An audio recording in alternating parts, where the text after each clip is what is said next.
7월 13일 월요일, 지금은 6시 7분입니다. 6시 8분입니다. 오늘 여기 저 6시 땅 하고 퇴근을 하거든요. 근데 카메라를 켤까 말까 고민을 많이 했습니다. 오늘은 정말 무언가를 제 머릿속에, 제 가슴속에 넣지를 않아가지고 입 밖으로 나올 말이 없을 것 같았거든요. 그래서 한 5분 정도 카메라를 켜면은 무슨 얘기를 할까 생각을 했는데 하나도 떠오르지가 않았어요. 그냥 노래나 흥얼거리면서 갈까, 신나는 노래 하나 틀어놓고 갈까. 그렇다기에는 또 창밖에 보이는 풍경이 너무나 아름다운 거 있죠. 오늘 점심시간에 차에서 공부도 좀 하다가 너무 피곤해서 단잠을 잤는데요. 창밖에 보이는 하늘과 나뭇잎과 잔디가 너무나 청량해서 사진을 정말 많이 찍었습니다. 그런데 내일부터 근 2주 동안은 계속 비가 잡혀 있더라고요.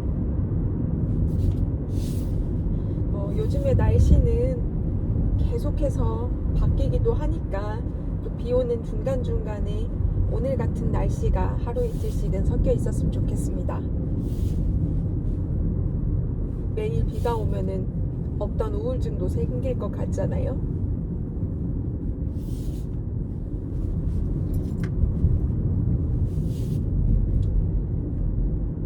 하지만 제가 차로만 다니고 실내에서만 근무를 하니까 잠깐이나마 문 밖을 나서면은 더위가 너무나 뭐랄까 살벌하다고 해야 될까? 잠깐 한 10초 20초 밖에 서 있었는데 그 무더위가 굉장히 무거웠습니다.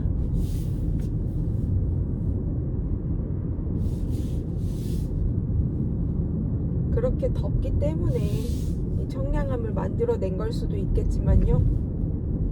역시 더위 그리고 이 푸르름은 실내에서 유리창을 통해 봐야 아름다운 것 같습니다.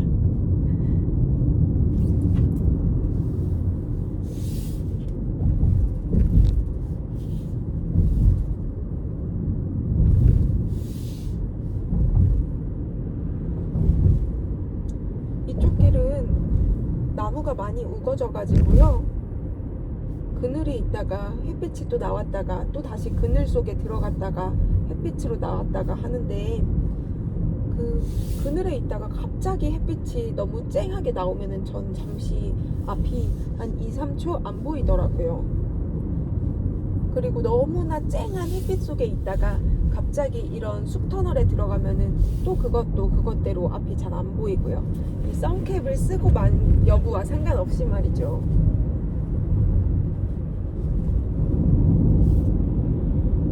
제가 초보 운전일 때가 떠오르는데요. 그때는 기침하는 것조차 무서웠습니다.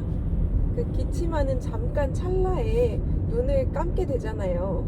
근데 그 찰나에 뭐가 튀어나올까봐 기침도 눈을 뜨고 했답니다. 항상 긴장해서 운전을 하느라고 제가 그때 어쩌다가 운전을 하게 됐냐면 면허는 이미 예전역에 따놓은 상태였고요. 이제 제가 좀 집에서 차로 한 40분 정도 떨어진 곳에 취업을 하게 돼가지고 차가 없으면 운전을 할 수가 없는 그 산단 지역 있죠. 그런 곳으로 출근을 하게 됐습니다. 제가 살고 있는 곳은 전주였는데요. 전주는 일자리가 많이 없어서 좀 완주 쪽에 기업이 많거든요. 그래서 전주에서는 실제 거주를 하고 완주로 출퇴근을 하시는 분들이 많습니다. 제가 그때 운전 연수를 20시간을 받고 이제 첫 출근을 하게 됩니다. 20시간? 아마 3일 정도에 걸쳐서 했던 것 같아요. 3일 내지는 4일에 걸쳐서 외곽 쪽으로, 시골 쪽으로 이런 코너링 연습도 한다고 가고, 그렇게 어떤 강사님께 운전을 배웠는데 잘 알려주시긴 했지만, 그리고 다른 친구나 주변에 지인들 있으면은 본인을 추천해 주라고 했지만 저는 그분을 추천을 해주질 않았어요. 주변에 20시간인데 10시간 하고 또 10시간을 추가를 할 수밖에 없었거든요. 근데 처음에는 10시간이면 충분하죠 라고 했는데, 정작 그 길을 본인이 한번 가봐야 알려줄 수 있다라면서 제 출퇴근길을 한번 이렇게 왔다 갔다 본인이 운전을 하시고 전 조수석에 타서 벌써 그것만 해도 1시간 반 잡아먹잖아요. 그리고 또 마지막에도 10시간 딱 채워서 이제 이제 그만하셔야 되는데, 이제 저희 집까지 다시 차를 가지고 운전을 해서 가야 되니까 이제 제가 운전해서 집에 가면 되는 줄 알았는데, 제가 운전해서 가면은 그 초과가 될 것 같다는 거예요, 시간이. 그래서 본인이 운전을 하고 가셔야겠다고 그런 식이셔가지고 좀 그래도 적지 않은 돈인데 너무하다. 근데 어쩔 수 없이 제가 또 바로 그 다다음 날에 출근을 해야 됐기 때문에 또 다른 분 강사를 찾아볼 시간은 없어서 어쩔 수 없이 그분한테 연수를 또 받게 됐습니다. 그래도 연수에는 돈을 아끼지 말아야죠. 가족한테는 연수를 받는 게 아니라고는 하잖아요. 안 그래도 예전에 저희 아빠한테 운전 연수를 받아본 적이 있는데 정말 길게 싸웠습니다. 아빠는 왜 이렇게 이것도 못하냐고 하고, 근데 제가 그때 운전 연수를 받고 얼마 안 됐을 때인데 백화점 지하주차장에 이렇게 들어가게 하질 않나, 아니면 대학로 사람들 막 이렇게 밀집한 지역에 이쪽으로 가봐 이런 식으로 하는 거예요. 그래서 지하주차장 또 코너 지하주차장 내려가는 길이 또 좁잖아요. 거기 이렇게 동글동글하게 이렇게 내려가는 부분. 그래서 거기를 너무 가깝고 차 폭도 잘 모르는데 천천히 가니까 그렇게 가서 언제 가냐고 이렇게 옆에서 성질을 내는 거예요. 그래도 일단 전 집중해야 되니까 참고 갔어요. 그리고 이제 지하주차장도 얼마나 좁아요. 그 안에 캄캄하고. 근데 이렇게 하다가 제가 이렇게 임시 방편으로 세워놓은 그 주황색 플라스틱 있죠. 그거를 살짝 이렇게 박았어요. 근데 또 이제 화를 내는 거죠. 옆에서 너는 이것도 못해 이런 식으로. 그래서 몰라 아빠가 해 하고 그냥 내려서 나와버렸어요. 그 뒤로 또 한창을 싸웠죠. 대화도 안 하고. 그렇게 운전 연습을 했고, 그리고 저의 첫 출근이, 저는 사실 엄마나 아빠가 아무래도 걱정이 되잖아요. 고작 20시간 연수를 받은 게 전부인 제가 40분 거리에 회사까지 출근을 해야 되니까 저는 그래도 내심 데려다 주지 않을까 했는데 그런 거 없더라고요. 다만 제가 엄마한테 엄마 아침에 나 일찍 출발할 거야. 내가 혼자서 운전하는 게 처음이기도 하고 또 가는 길에 어떤 변수가 생길지도 모르니까 8시 반까지 출근이라서 7시 50분에 출발하면 되지만 저는 한 6시 반부터 출발을 했어요. 6시 반부터 엄마한테 지하주차장에서 1층까지만 차만 꺼내달라고, 내가 주차장 나오는 거는 좀 무서우니까 그것만 꺼내달라고 해가지고 엄마가 이제 새벽에 그 6시 반에 그 지하에 가서 차만 지상으로 꺼내주고, 그렇게 해서 저는 출근을 했습니다. 6시 반에 차가 있겠습니까? 평소 한 40분 걸리던 거리를 첫 출근 때는 차도 없고 제가 아무리 초보지만 30-40% 가진 않을 거 아니에요. 30분 만에 도착한 거 있죠. 8시 반부터 출근인데 한 7시나 돼가지고 도착을 해가지고 거기에 차 대놓고 또 한참을 잤다가 갔습니다. 그렇게 해서 집에 또 퇴근하고 오잖아요. 그러면은 기절했어요. 운전이 은근히 피로하잖아요. 또 초보 운전이니까 또 얼마나 집중을 하고 온 신경이 곤두서 있었겠습니까? 기침을 할 때도 그 깜빡하는 사이에 무슨 일이 터질까봐 눈 뜨고 기침을 했다니까요. 근데 공교롭게도 지금 제 앞에 가는 차가 초보 운전 딱지가 2개나 붙어있는 차입니다. 추월을 해서 가야겠습니다. 과속 방지턱이 있습니다.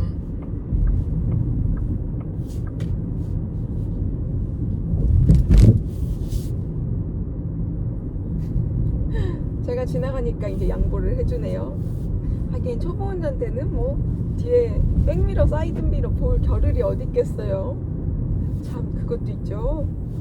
제가 운전 연수를 받을 때 이제 저는 운전을 하니까 여기 사이드미러를 아예 그냥 여기 강사님한테 돌려서 보시더라고요. 다 그런가? 그래서 저는 처음에 며칠은 이 사이드미러를 아예 보지를 않고 운전을 하니까 이제 그 당시에 또 뭐 누군가가 제 옆에서 아니 너는 왜 사이드미러를 안 보냐, 이 백미러를 왜 안 보냐, 봐야 돼? 라고도 했었고요. 또 그 당시에 제 첫 차가 SM3 옥색 엄청 옛날 차거든요. 저희 엄마도 운전 연수 옛날에 연습할 때나 타던 차인데 그게 이렇게 돌고 돌아서 결국 저한테 왔어요. 근데 요즘에는 차가 이렇게 미등 이런 게 라이트 이런 게 다 오토 기능이 있는데 옛날 차는 그게 없잖아요. 아니 아이폰 용량이 부족하다고 갑자기 영상이 꺼졌어요. 그래서 지금 영상이 어디까지 녹화가 된지를 모르겠어요. 네. 아이폰 용량 진짜 용량 저 지금 한 달에 3,000원씩인가 내고 클라우드도 쓰고 있거든요. 그래서 방금 멈춰놓고 어떤 게 그렇게 용량을 많이 차지하는지 보니까 일단 사진도 사진인데 카톡이 용량을 엄청 먹고 있더라고요. 카톡이 지금 80기가? 전 저거 제가 잘못 본 줄 알았어요. 80기가? 말이 되나? 아이폰 용량 관리하기 쉽지 않습니다. 앞으로 더 많아질 텐데 어떡하나 싶어요. 그래서 일단 그 제 핸드폰에 있는 영상 같은 것들을 조금 삭제를 해놨더니 금세 또 용량이 어느 정도 생기긴 했는데 정리를 한번 해야 할 필요가 있을 것 같습니다. 제가 저번에 봤을 때는 그 80기가 중에 한 50기가가 명부와의 그 주고받은 사진들, 영상들 이런 거거든요. 근데 또 그런 거를 다 지우자니 또 아쉽죠. 분명히 뭐 볼 거는 없겠지만 또 예전에 과거의 기록을 검색할 때 찾아 올라가는 것들이 종종 한 번씩 있지 않습니까? 그래도 어쩌겠습니까? 현실적으로 제가 뭐 1테라 뭐 한 달에 얼마 만 얼마씩 내면서 클라우드를 쓸 수 없으니 정리를 해야죠.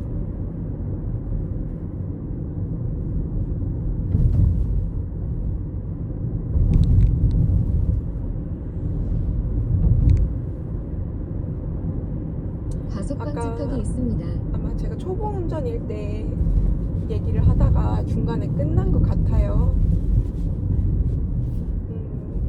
그래서 저도 과속 방지턱이 있습니다. 두 번 사고를 냈어요. 한 번은 운전한 지 정말 얼마 안 돼가지고 500m, 30km 과속 단속 구간. 전주에 좀 큰 길이 하나 있는데 제가 거기서 유턴을 해야 되는데 이게 2차선에 있는 거예요. 그래서 이제 이쪽으로 껴야 되는데 이 차가 멈추고 안 가더라고요. 제가 깜빡이를 켰는데 안 가길래 일단 난 이 차 가면 가려고 했는데 안 가니까 내가 가라는 소린가? 가라는 소린가? 가라는 소린가? 이렇게 머뭇머뭇하다가 갔는데 이 차도 같이 출발해버린 거죠. 정말 초보 운전한 지 한 반년도 안 됐어요. 한 3개월도 안 됐을 때였던 것 같아요. 그때는 너무 초보니까 제가 내려가지고도 막 손이 막 달달달 떨리는 거예요. 어떡해. 무조건 내 잘못 같고. 네, 제 잘못이 맞죠. 타선 변경은 또 뭐 불가침의 영역이랬나. 무조건 제가 잘못이라고 하더라고요. 그래서 100대 0 받고 보험 처리하고 어떻게 해결이 됐습니다. 그리고 두 번째 사고는 이거는 제 과실이 아니었어요. 택시 기사님이랑 사고가 났는데 좀 과속 길이 방지턱이 있습니다. 이렇게 직진 길이 아니라 직진에서 이렇게 살짝 이렇게 도는 커브가 있는 길이었거든요. 그래서 저는 그냥 길을 이렇게 선 따라서 이렇게 맞춰서 가고 있는데 이 택시는 그대로 가버린 거예요. 그래서 근데 이제 그 선생님께서 운전을 왜 그따위로 하냐고 막 저한테 성질을 내시길래 아니 제가 아무리 생각해도 저는 제 길 따라 간 것 같은데 선생님 저는 제 선 밟고 갔어요. 여기 제 선이잖아요. 과속 했는데 방지턱이 있습니다. 아가씨가 뭘 몰라서 그런다고 하면서 갑자기 주변에 택시 기사님들한테 막 연락을 하더니 한 8, 과속 방지턱이 9명 정도 있습니다. 되는 기사님들이 저를 이렇게 둘러싸고 이거는 아가씨가 잘못했어. 근데 우리가 좋게 넘어가 주려니까 여기 사과해. 뭔가 이런 식으로 몰아가길래 저도 이제 저 보험 선생님한테 전화를 했죠. 제 보험관리사분한테. 그래서 저 선생님 저 지금 이러 해가지고 사고가 났는데 제가 봤을 때는 제 과실이 전혀 없다. 지금 상대차가 제 선에 들어와 있고 뭐 이런 상황이다. 어떻게 해야 될까요? 그때 경찰을 불렀어야 됐나 봐요. 근데 이제 저는 모르니까 운전한 지도 얼마도 안 됐고 그래서 그 보험 관리사분이 오셨습니다. 오셨고 그때가 8월 정말 더운 날이었는데 일단 저보고 차에 타 있으라고 하셔가지고 그 선생님께서 여기 내비 보시고는 이거는 저쪽에서 잘못했네 라고 하셔서 그래서 저는 이제 안도하고 차에 있었죠. 차에 앉아서 이제 에어컨 쐬놓고 왜냐면은 이게 잠깐이 아니라 그 기사님들이 막 오시고 나서도 한 명씩 오실 때마다 저를 막 이렇게 비난하고 질타하고 이러니까 이제 덥고 이제 힘이 쫙 빠져가지고 이제 차에 이러고 있었죠. 그래 놓고 이제 뭔가 해결이 됐대요. 그래서 네 하고 이렇게 봤는데 그냥 좋게 넘어가기로 했다는 거예요. 그리고 이제 그 기사님께서도 아까는 내가 몰랐는데 지금 보니까 내가 잘못을 한 것 같다. 우리 택시 공제회에서 이거 차 수리랑은 잘해주겠다. 그렇게 넘어갔어요. 그리고 나서 이거를 나중에 주변 사람들한테 얘기를 해보니까 아니 어떻게 그냥 그렇게 끝낼 수가 있냐. 좀 반응이 이렇더라고요. 너가 호구다. 저는 욕은 욕대로 먹고 그렇게 비난을 받고 그냥 차만 맡기고 수리해주고 끝난 그런 게 된 겁니다. 그래서 그때 굉장히 열이 많이 받았죠. 제가 그때 20대 중반 이때 나이인데 그 어린 여자애 하나를 이렇게 아저씨들이 둘러싸가지고 동그랗게 저를 둘러싸가지고 이러는데 정말 그때 합을 냈습니다. 그러지 맙시다.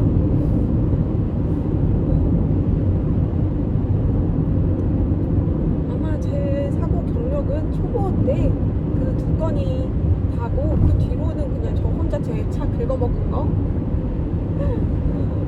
그런 거 말고는 없습니다. 아주 안전하게 운전을 하고 있고요. 지금도 차가 주변에 상하좌우 아무도 없는데 저 지금 95, 96으로 밟고 가고 있거든요. 안전운전 하고 있습니다. 앞으로도 계속 안전운전 해야겠죠.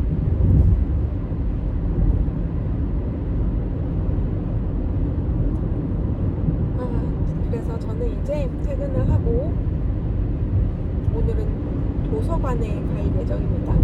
그동안 계속 갔던 도서관 말고 동네에 도서관이 하나 개관을 했거든요. 그래서 지난주까지만 해도 개관을 한 지 얼마 안 됐고 개관식부터 해가지고 정말 사람들이 많아서 좀 피했는데 집 근처에 카페에서도 9시, 10시까지 공부하기에는 좀 시끄럽기도 하고 집중이 완전히 잘 되는 것은 아니어가지고 뭐 카페를 갈까 하다가 또 어저께 스터디 카페 갔는데 공부가 잘 되더라고요.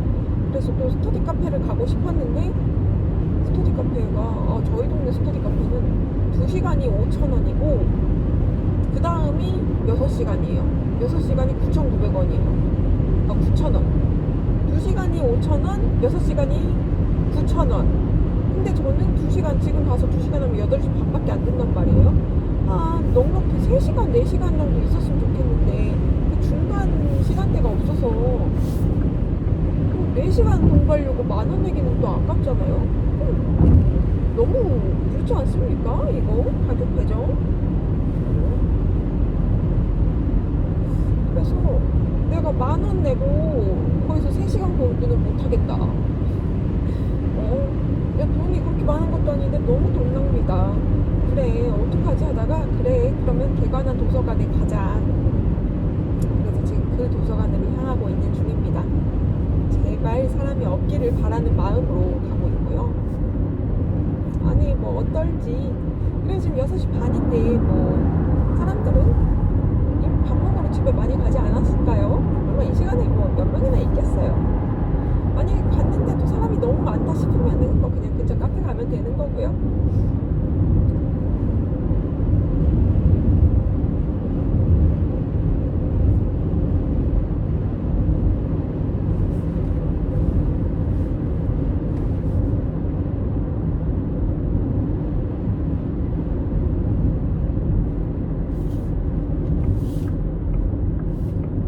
이번 주 월, 화, 수, 목 60km 이렇게 하루에 3-4시간씩 도서관에서 공부하고, 그리고 금요일은 정말 대망의 마지막 시험 전날이잖아요. 그리고 제헌절입니다. 그래서 공부할 시간 넉넉하게 확보할 수 있을 것 같고, 토요일날 왠지 모를 자신감이 있어요. 그래도 한번 쳐봤다고 시험 유형이 어떤 유형으로 나올지 아니까 거기서 오는 자신감이 큰 것 같습니다. 제가 재작년에 처음 시험 봤을 때는 그런 게 전혀 없었잖아요. 행정학 그 문제집, 기출문제집 달달달달 외우면서도 내가 이렇게 열심히 공부를 하고 있는데 이런 유형의 문제가 아니면 어떡하지? 내가 범위를 아예 잘못 알고 있으면 어떡하지? 이런 생각이 많이 들었었거든요. 공부하면서도 이게 시간 낭비일까봐. 왜냐하면 그냥 시험 과목이 행정학인데 행정학을 제가 아예 알지도 못하는 데다가 행정학도 그 범위가 굉장히 많을 거 아니에요. 그런 것들이 이렇게 있는데 전혀 다른 부분을 공부하고 있을까봐 좀 걱정이 되긴 했는데요. 막상 시험 보고 나니까 그때 아주 그 기억이 희미하긴 하지만 그래도 어떤 유형으로 어떻게 나올지 이렇게 한번 경험했다는 것이 그래도 중요한 것 같아요.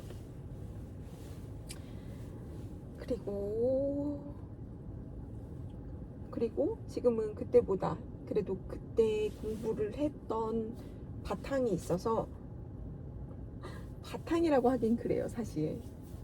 제가 그거를 개념서를 정말 열심히 개념을 탄탄히 다졌다기보다는 그냥 문제은행만 계속 반복한 거라서, 그럼에도 2년 전에 한번 그거를 훑었다는 게 그게 크더라고요. 그때는 1회 독이 정말 오래 걸렸는데 이번에는 일주일 정도밖에 안 걸렸거든요. 심지어 그때는 공부 시간도 훨씬 많았어요. 퇴근도 빨랐고, 그리고 회사도 집 근처라서 5시에 퇴근해서 5시 반에 퇴근해서 5시 반, 6시부터 밤 10시까지 공부할 시간도 한 5시간씩 있기도 했고요. 500m 60km 신호 위반 과속 단속 구간입니다.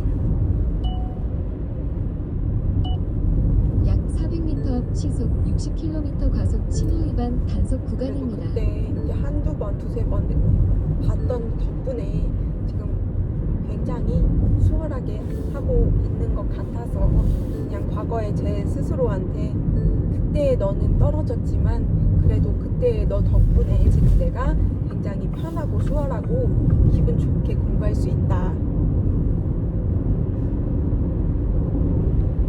개인의 노력이 저는 그때 이제 제가 앞으로 행정학을 볼 일이 없을 줄 알았어요. 근데 또 이렇게 보게 되잖아요.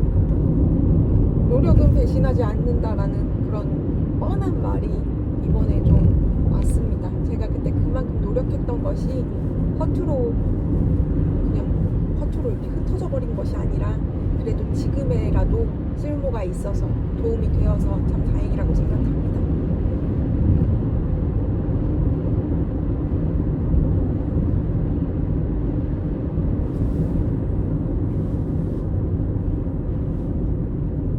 약 500m, 80km 신호 위반 과속 단속 구간입니다.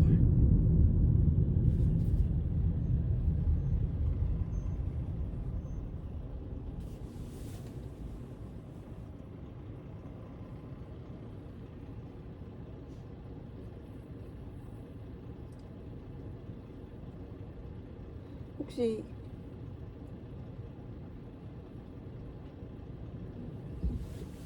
저는 좀 안 좋은 버릇이 하나 있거든요. 머리카락을 이렇게 뜯는 버릇이에요. 그냥 곱슬머리기도 하고 좀 그런 꼬불꼬불한, 우리가 흔히 말하는 개털이라고 하죠. 그런 머리카락이 진짜 많아요. 아빠가 곱슬인데 곱슬이 유전이더라고요. 그래도 남자는 머리 깎으면 되는데 여자는 그게 안 되잖아요. 잠시 후 80km 신호 위반 과속 단속 구간입니다. 그래서 저는 한 3, 4개월에 한 번씩은 매직을 해야 됩니다. 그 자라나는 머리부터가 곱슬이라서 한 3개월에 한 번씩은 매직을 하고, 그리고 그 다음 3개월 후에는 또 뿌리 매직을 하고, 그런 식으로 계속해서 머리를 하고 있고요. 그래서 쓰이는 돈이 만만치가 않습니다. 매직 얼마나 비싼지 아시나요? 매직 세팅 한 번 하려면 최소 20 중반이거든요.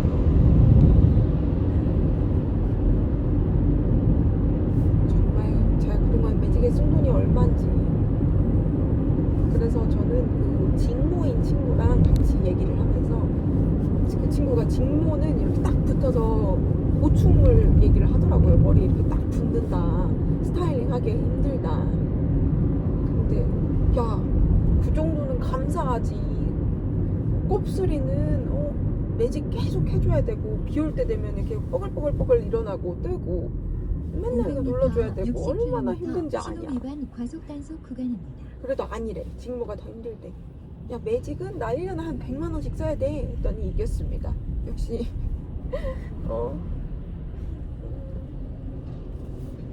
그리고 또 매직하면은 머릿결 얼마나 많이 상해요.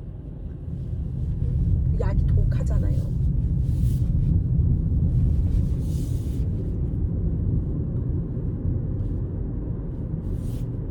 그렇다 보니까 어렸을 때부터 곱슬이 있기도 했고, 그런 그 개털 같은 거를 이렇게 계속 뽑다 보니까 그게 하나의 안 좋게 전방의 버릇처럼 연속으로 과속 방지턱이 돼버리더라고요. 있습니다. 그래서 지금도 제가 그냥 아무 생각 없이 가만히 앉아 있다가 뭐 책을 본다든지 뭐 하면은 이렇게 항상 운전할 때도 한 번씩은 이렇게 제가 막 머리 이렇게 손가락을 넣고 이렇게 머리카락을 찾아요. 그걸 하면 안 된다는 걸 알면서도, 좋지 않는 버릇이라는 걸 알면서도 그게 끊기가 참 힘듭니다. 중독이에요, 중독.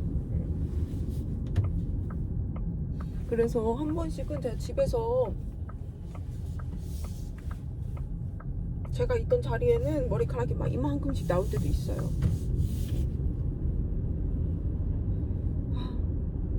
이런 버릇을 좀 개선할 수 있는 방법이 있다면 참 좋을 텐데. 이거 보세요. 지금도 왼손이 이렇게 올라가 있죠. 전방의 연속으로 과속 그래서 방지턱이 제가 있습니다. 이거를 고치려고 그 만드기라고 해야 되나? 그 손에 이렇게 쥐고 이렇게 말랑말랑하게 하는 거 있죠. 이게 또 스트레스 볼이래요. 스트레스 받을 때 막 이렇게 쥐고 있으면은 또 스트레스가 해소가 된다고. 그 블랙핑크의 로제 씨가 그 양손으로 이렇게 무슨 어떤 중요한 결정을 내린다거나 그런 걸 할 때 이렇게 쥐면서 이렇게 만지면은 좀 마음의 평안이 오면서 좀 차분해지고 이런 느낌을 많이 받는다고 해요. 그래서 항상 가방에 들고 다닌다고 하는데 제가 그거를 보고 저도 따라 샀거든요. 근데 은근히 이게 손에 아기 힘이 좋아야겠더라고요. 그래서 처음에는 저도 이거 확실히 만지니까 과속방지턱이 있습니다. 내가 의식적으로 이걸 만지니까 머리에 손이 가는 횟수가 덜한 거예요. 그래서 괜찮은데 하면서 했는데 막상 또 들고 다니는 게 있습니다. 귀찮기도 하고 또 생각보다 손 아기가 아파가지고 잘 안 써서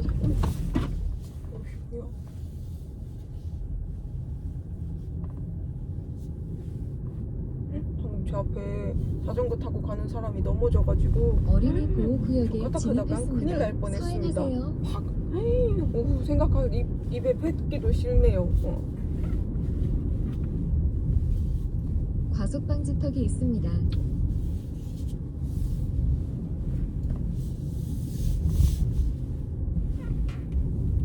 과연 도서관에는